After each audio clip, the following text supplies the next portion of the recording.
3부 예배 가운데 우리에게 주신 하나님의 말씀은 에베소서 5장 15절에서부터 21절까지의 말씀입니다. 에베소서 5장 15절부터 21절의 말씀, 신약성경 315면에 있습니다. 하나님의 말씀을 함께 한 목소리로 합독하시겠습니다. 그런즉 너희가 어떻게 행할지를 자세히 주의하여 지혜 없는 자 같이 하지 말고 오직 지혜 있는 자 같이 하여 세월을 아끼라. 때가 악하니라. 그러므로 어리석은 자가 되지 말고 오직 주의 뜻이 무엇인지 이해하라. 술 취하지 말라. 이는 방탕한 것이니 오직 성령으로 충만함을 받으라. 시와 찬송과 신령한 노래들로 서로 화답하며 너희의 마음으로 주께 노래하며 찬송하며 범사에 우리 주 예수 그리스도의 이름으로 항상 아버지 하나님께 감사하며 그리스도를 경외함으로 피차 복종하라. 아멘. 주님의 은혜와 평강이 우리와 함께하기를 바랍니다. 아멘. 오늘 설교는 그리스도인의 삶 제목으로 말씀을 나누겠습니다. 에베소서 말씀을 보았는데요, 에베소서는 사도 바울이 로마 감옥에 갇혀 있을 때 에베소 교인들에게 보낸 옥중 서신입니다. 당시에 에베소는 소아시아의 최대 도시이자 중요한 상업 중심지였습니다. 그렇기 때문에 많은 이방 종교가 존재하던 곳인데, 그래서 우리가 잘 알고 있는 하나님의 전신갑주를 입으라는 내용이 이 에베소서에 나옵니다. 왜냐하면 그 에베소에는 많은 유혹과 강력한 핍박을 견뎌내야 했기 때문입니다. 영적 공격이 치열한 세상에서 완전 무장을 하고 전투를 해야 하는 그리스도인들은 그 하나님의 살아계신 말씀대로 살아야 합니다. 오늘 본문 19절부터 21절까지의 말씀을 보면 시와 찬송과 신령한 노래들로 서로 화답하며 너희의 마음으로 주께 노래하며 찬송하며 범사에 우리 주 예수 그리스도의 이름으로 항상 아버지 하나님께 감사하며 그리스도를 경외함으로 피차 복종하라 말씀하고 있습니다. 이 하나님의 말씀을 따라서 우리에게도 이런 열매가 맺혀지기를 원합니다. 그리스도인들에게 나타나는 현상들, 이런 하나님의 믿음의 말씀이 어떠한 것들이 있는지 한번 살펴보겠습니다. 먼저 첫째는 화목한 관계를 만드는 역사가 일어납니다. 시와 찬송과 신령한 노래들로 서로 화답하게 됩니다. 부부와 또 부모 자녀 관계, 친구들, 또 직장 동료들, 이런 모든 관계 속에 서로 화답하며 웃음꽃을 피울 수 있습니다. 주께 찬송하고 노래하며 하나님을 경외하는 삶을 살면서 하나님의 임재 속에 주님과의 교제를 소중하게 여기는 삶을 살 수 있게 됩니다. 둘째는 감사하는 삶을 살게 됩니다. 우리의 삶을 돌아볼 때 힘든 일도 많고 또 이해되지 않는 일도 있겠지만 모든 것에서 합력하여 선을 이루어 가실 그 하나님을 믿기에 모든 일에 감사함으로 선택할 수 있습니다. 또 셋째는 순종의 삶을 살게 됩니다.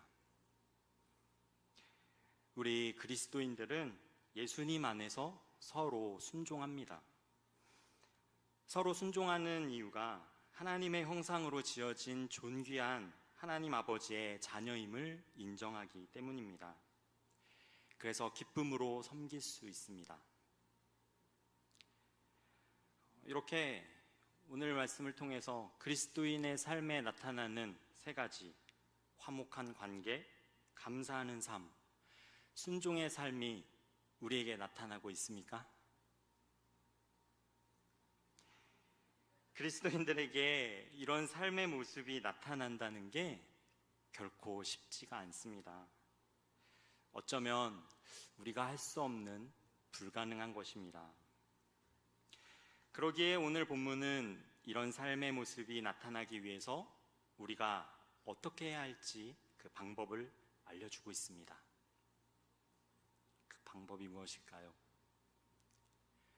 그것은 성령 충만한 삶을 사는 것입니다.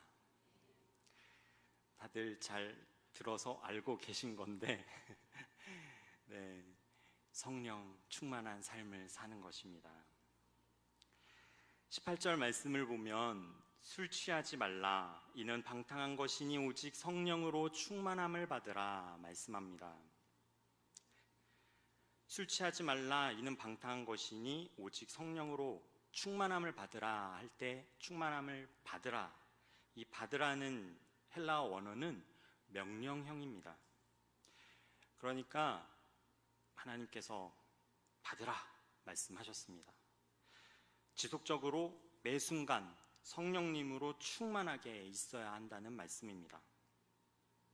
근데 이것은 내가 스스로 할 수 없습니다. 예수 그리스도의 영이 우리 안에서 우리 인생을 인도해 가실 때 모든 인격과 성품의 변화가 찾아옵니다. 그리고 올바른 가치관과 우선순위가 하나님의 창조하신 그 질서대로 바르게 세워집니다.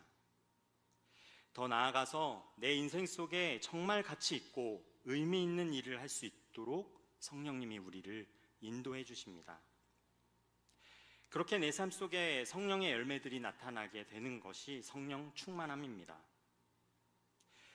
이것은 술에 취해서 방탕한 것이 성령 충만한 것과 반대로 대조적이라는 것을 비교하고 있습니다. 세상 사람들은 힘들고 스트레스 받고 지치고 삶에 찌들었을 때 술을 의지하다가 결국은 알코올 중독에 빠지기도 합니다. 그런데 그리스도인들은 고난과 역경이 찾아왔을 때 주님을 의지하고 기도와 말씀에 빠져서 오히려 더 성령 충만해지게 되는 것입니다. 그렇다면 성령 충만한 사람은 어떤 사람입니까? 성령 충만한 사람은 지혜 없는 자 같지 않고 지혜 있는 자 같이 살아갑니다.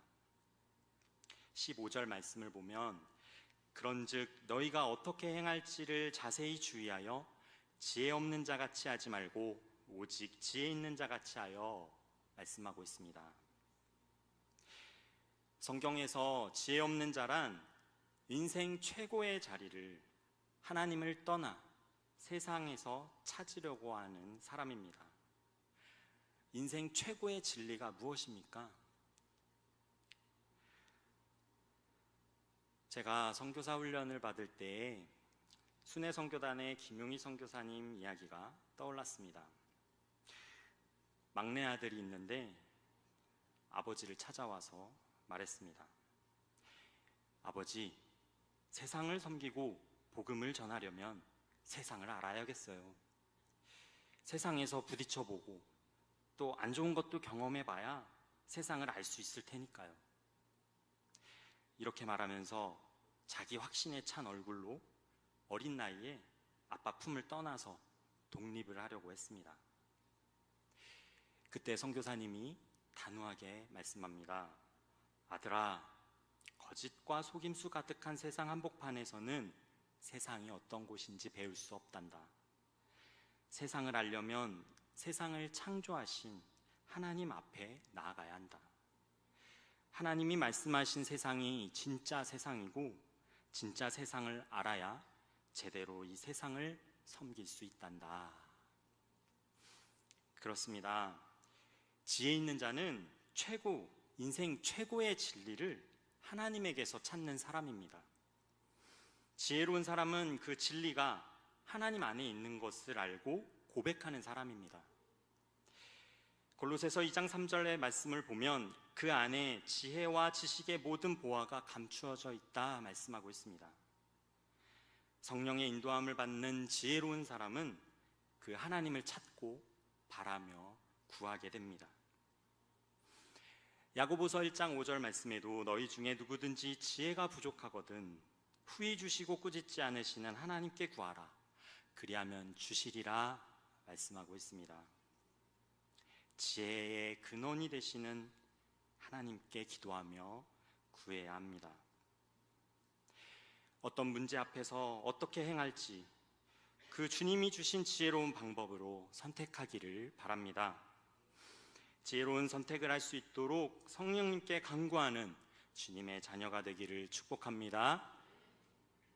다음으로 성령 충만한 사람은 어떤 사람이냐면 세월을 아끼는 사람입니다. 16절 말씀에 세월을 아끼라 때가 악하니라 말씀하고 있습니다. 세월을 아낀다 이렇게 되어 있는 번역을 보면 몸값을 치르고 되산다는 속량의 개념을 가지고 있습니다. 세월을 아낀다는 것이 속량한다는 뜻이 있는 것입니다. 이것은 시간을 구속한다는 의미입니다. 그래서 이 말씀을 공동 번역으로 보면 여러분에게 주어진 기회를 살리십시오. 여러분에게 주어진 기회를 잘 살리십시오. 이렇게 공동 번역에는 번역되어 있습니다. 이 뜻을 해석해 보면 기회가 찾아올 때 놓치지 않는 것도 중요하지만 자신이 기회를 만들어내면서 하나님의 선한 일을 할 수 있다는 것을 의미합니다. 그러니까 세월을 아끼는 것은 시간을 소중히 여기는 것이고 그 시간을 소중히 여긴다는 것은 나에게 주어진 기회를 잘 살린다는 것입니다. 여기서 말씀하는 때가 악하다, 이 때가 악하다는 단어는 하나님 심판이 가까워졌다는 것을 의미합니다. 그러니까 이것은 우리가 선한 일을 하고 주님이 기뻐하시는 일을 할 수 있는 기회가 별로 남아있지 않다는 뜻입니다. 성령 충만한 사람은 지금 무엇을 해야 하는지 잘 분별하고 순종해야 합니다. 기회가 얼마 남지 않았으니 최선을 다해서 하나님의 자녀답게 선한 일에 힘써야 합니다. 베델교회에서 이렇게 교회를 세워가기 위해 섬기시는 여러 가지 봉사와 헌신, 그렇게 수고하는 성도님들의 모습을 보게 됩니다. 주중에도 교회 행정과 또 주일에는 주일학교 교사로 예배 찬양과 또 안내와 방송팀의 모습으로 이 더운 날씨에 주차 봉사와 또 차량 운행과 식당 주방에서 그렇게 땀 흘리며 밥하고 청소하고 또 언제 천장에 불이 새게 되면 그거를 고치러 한 걸음에 나오고 에어컨이 고장나도 그것을 수리하기 위해 한 걸음에 달려오시는 그런 귀한 섬기는 모습들 보게 됩니다. 그렇게 교회를 세워가는 모습이 다 성령의 열매입니다. 여러분, 세월을 아끼고 선한 일을 할 기회를 찾으시기 바랍니다. 우리의 건강과 상황이 선한 일을 할 수 있을 때 하나님 주신 재능과 또 은사를 사용해서 복된 일에 동참하시는 기회를 얻으시기 바랍니다. 그럼 끝으로 성령 충만한 사람은 어떤 사람입니까? 말씀해 보면 주의 뜻이 무엇인지 이해하는 사람입니다. 17절 말씀, 함께 17절의 말씀을 읽어보겠습니다. 시작.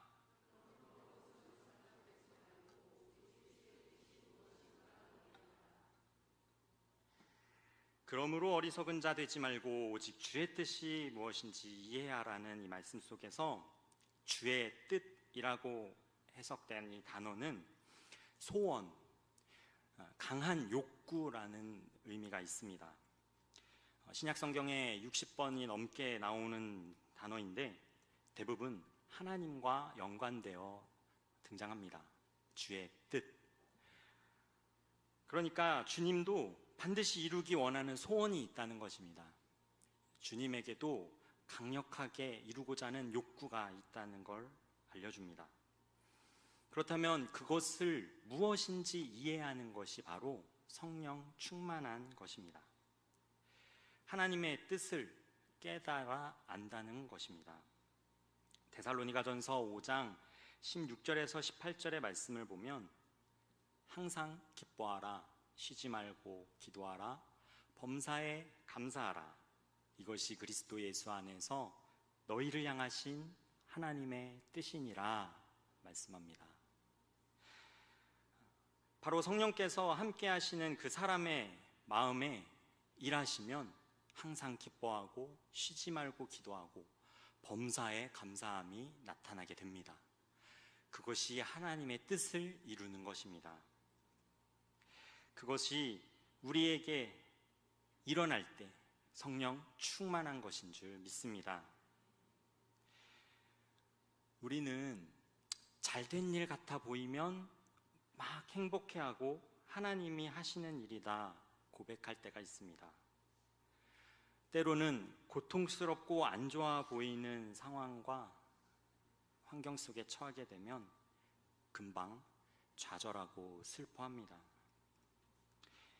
그런데 돌이켜보면 우리가 아픔을 통해서 배우고 또 성장하면서 우리 삶이 얼마나 풍성해졌는지를 깨닫게 됩니다. 그래서 좋은 일이 꼭 좋은 일은 아니고 고통스러운 일이 좌절된 것만은 아니라는 것을 경험합니다. 그 모든 게 다 좋은 공부이지요. 어떤 상황의 본질과 의미를 하나님 뜻 안에서 잘 분별하는 게 중요합니다. 그럴 때 좋은 일에는 감사하고 겸손하게 됩니다. 또 어려울 때는 더욱 힘을 내서 주님을 바라볼 수 있습니다. 지난 몇 주 전까지 금요 성령 집회에서 담임 목사님을 통해 사도행전 시리즈 설교 말씀을 들었습니다. 내용이 궁금하신 분은 유튜브 채널 다산 베델교회를 검색하셔서 금요 성령 집회 영상을 시청해 주시기 바랍니다. 구독과 좋아요도 부탁드립니다. 사도행전에 제자들이 성령의 권능을 받고 예루살렘에서 온 유대와 사마리아와 땅끝까지 이르러 복음을 전하는 그 복음의 증인이 되어 하나님 나라가 세워지는 것을 볼 수 있습니다. 예루살렘에서 시작된 복음의 부흥이 그 땅끝까지 복음이 전파되고 지금 이 시대를 살아가는 우리에게도 들려졌습니다. 그렇게 교회가 세워지고 하나님 나라가 전진하는 중요한 모든 단계마다 성령 충만한 성령의 역사가 일어났습니다. 그 모든 과정에서 성령이 제자들을 이끌고 그 상황을 주관하셨음을 볼 수 있습니다. 이처럼 주님이 우리를 제자로 삼으시고 또 성령 충만케 하셔서 하나님 나라를 세워가길 소망합니다. 이번에 베델교회를 통해 24번째 태국 선교지에도 교회가 세워지고 그곳에 하나님 나라가 임할 줄 믿습니다. 예화를 한 가지 나누고 말씀을 정리하겠습니다. 어느 마을에 가난하게 살아가는 한 청년이 있었습니다. 가정이 너무 가난하니까 배고픈 나머지 다른 사람의 양을 훔쳐서 잡아먹었습니다. 아무도 모르겠지? 그렇게 생각했는데 일이 탄로 났습니다.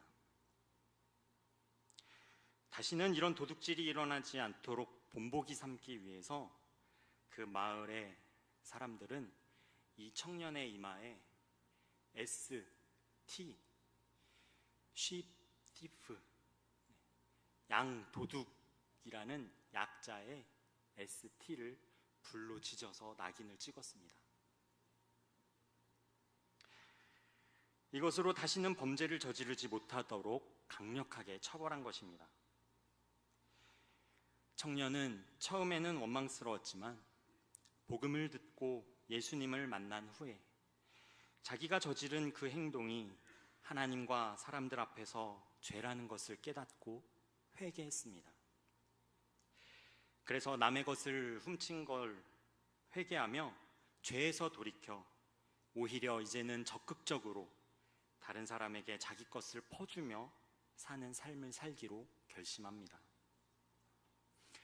그런데 우선은 돈이 없으니까 말로써 대화하며 다른 사람을 위로하고 또 격려를 합니다. 또 밝은 표정으로 미소 지으며 행복을 전했습니다. 청년은 세월이 흘러도 변함없이 주님 앞에 결심한 그대로 마을의 어려운 사람들을 도와가며 성실하게 살았습니다. 청년이 변한 것을 의심하던 사람들도 오랜 기간 동안 한결같이 섬기는 그 청년을 보면서 인정하게 되고 마침내 청년은 마을 공동체의 한 사람으로 다시 받아들여지게 됩니다. 세월이 흘러서 양을 도둑질했던 그 사건을 기억하는 사람들이 모두 세상을 떠났습니다. 어느새 청년도 나이가 많고 머리가 새하얗게 휘어진 백발 노인의 할아버지가 되었습니다. 나이가 들어서 이마에 새겨져 있던 그 양도둑을 뜻하는 ST 낙인도 많이 흐려졌습니다. 마을 사람들은 할아버지 이마에 새겨진 글자를 보면서 무슨 뜻인가 궁금해졌습니다. 늘 친절하게 웃으며 또 다른 사람들을 돕고 인자한 표정을 짓는 그 할아버지 이마의 글자가 무엇인지를 추측해 봅니다. 오래전 사건을 모르는 사람들은 그 할아버지가 선하고 거룩한 사람이니까 아마도 거룩한 성인이라는 의미의 세인트라고 생각합니다. 그리스도인의 삶도 이와 같습니다. 양을 잡아먹는 도둑으로 시작한 인생이 거룩한 성인의 삶으로 여겨지게 된 것처럼 예수를 믿고 복음으로 변화된 그 삶은 그 인생이 살아나고 하나님 나라를 꿈꾸게 되는 놀라운 능력이 있습니다. 우리 안에 역사하는 그 성령의 능력으로 결실을 맺는 그리스도인의 삶이 되기를 바랍니다. 아멘. 그런 삶이 될 수 있도록 우리를 이끌어 가실 주님께 믿음의 고백으로 찬양하겠습니다.